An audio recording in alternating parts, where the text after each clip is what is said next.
Aise, kuna story imekuwa ikitrendi sana kwa sababu moja. Juzi Davido aliingia Tanzania, alafu jana akaperform kwenye viwanja vya Lugalo. Lakini watu wengi wamekuwa wakijiuliza hili swali, kwa nini Diamond na Davido ni washikaji sana? Na kwa anavyodai Diamond, Davido ni mshikaji wake namba moja. Na Davido anadai vile vile kwamba Diamond ni mshikaji wake pia namba moja. Sasa kwa nini jana Diamond hakuonekana kwenye show ya Davido? Wengi wamekuwa wakijiuliza hili swali. Na kama mnavyojua Tanzania mnavyojua kukuza mambo. Sasa iko hivi, mimi nawajibu kwa urahisi zaidi.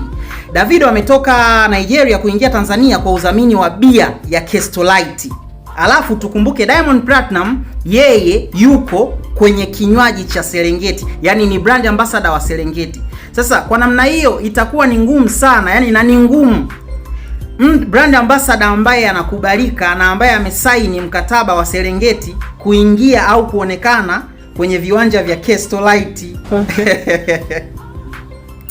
Ila Watanzania tuna mengi sana. Yaani watu wameshaanza ushikaji umekufa na nini. Nani aliyowaambia ushikaji umekufa? Watu wamekaa kimkakati, hasa Diamond Platnumz. Yaani Diamond Platnumz amekaa kimkakati.